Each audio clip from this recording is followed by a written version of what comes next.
প্রশ্ন রয়েছে যে বিবাহ সাথী যখন হয় লোকেরা প্রথমেই এটা পছন্দ করে মসজিদ, কোনো বাড়ির পরিবর্তে মসজিদকে স্থান করে নির্ধারণ করা হয়ে থাকে, কিন্তু মসজিদে বিয়ে পড়ানো সুন্নাহ কিনা আসলে?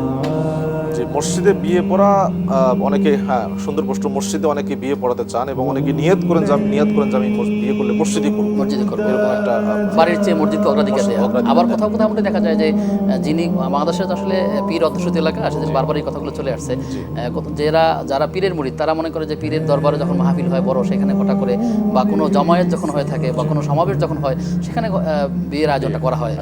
আসলে এই স্থানের বারাকাটা কি এখানে? মসজিদে বিয়ে করার কোনো আসলে মসজিদে বিয়ে করা যে মুস্তাহাব বা সুন্নাহ এ সম্পর্কে নির্দিষ্ট কোনো দলিল মনোনীত হয়নি। প্রথম কথা, বিয়ে এবং আপনি লক্ষ্য করছেন যে বিশ্ব ইজতেমা যখন হয় সেখানে শত শত বিয়ে হয়, যমুনার ময়দানে শত শত বিয়ে হয়, এরকম আরো বড় বড় জামায়াতগুলো হয়, সেখানে অনেক অসংখ্য বিয়ে হয়ে থাকে। লোকেরা মনে করছে এটা মনে হয় হওয়া উচিত, আসলে এটা হওয়া উচিত কিনা, বা আসলে এই যে ইতিবাচক তাদের ধারণা এটাকে আমরা অ্যাপ্রিশিয়েট করবো কিভাবে? যে নবী সাল্লাল্লাহু আলাইহি সাল্লাম তার কোনো বিয়ে তিনি মসজিদে করেননি।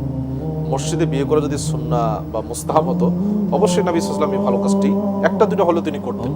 তিনি কোনো বিয়ে মসজিদে করেননি। একটা বিয়ের সন্ধান পাওয়া যায়, এক মহিলা এসে রাসূলকে বলছেন, আল্লাহ রাসূল আমি আপনার জন্য যে উৎসর্গ করে দিলাম, তখন নবী সাল্লাল্লাহু আলাইহি ওয়াসাল্লাম আরেকজন সাহাবীর সাথে ওই মহিলার বিয়ে দিয়েছেন। সেটা ছিল মসজিদে, তিনি তার নিজের বিয়ে না, অন্য সাহাবীর সাথে তিনি মসজিদে বিয়ে দিয়েছিলেন। মসজিদে বিয়ে দেওয়া জায়েজ, এটা সুন্নাহ বা নফল টফল কিছু না। আর যদি কেউ মসজিদে বিয়ে করাকে বরকত মনে করে তাহলে সেটা বেদাত হয়ে যাবে। মসজিদে বিয়ে দেওয়া জায়েজ, কোনো সমস্যা নেই। যদি এটাকে কেউ সুন্নাহ মনে করে তাহলে সেটা বেদাত। ঠিক তেমনি যে জায়গাগুলোর কথা আপনি বললেন, বিভিন্ন জায়গায় ইজতেমা সহ বিভিন্ন বড় বড় মাহফিলগুলোতে যদি কেউ এরকম মনে করে যেখানে বিয়ে দিলে বরকত হবে ইত্যাদি, তাহলে সেটা সম্পূর্ণ বেদাত হবে। এই ধারণাটা সম্পূর্ণ বেদাত। বরং আপনি জায়েজ, কোনো সমস্যা নেই এতে। তো ওলামায়ে কেরাম এটাই বলেছেন, সহজীকরণের জন্য যদি হয়ে থাকে সেটা তো অবশ্যই ভালো। হ্যাঁ অবশ্যই।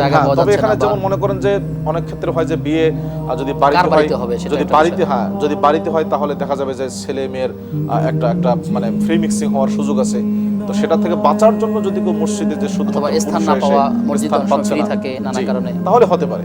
কিন্তু যদি এমন হয়, কোনো জায়গায় এমনও হয় যে মসজিদের মধ্যে ছেলে মেয়ে সব ঢুকে গেছে, সেখানে বেপরদা অবস্থায় বিয়ে হচ্ছে, তাহলে এটা সম্পূর্ণ বেদাত এবং সেই সাথে সেটা হারাম হয়ে যাবে। কাজে এর থেকে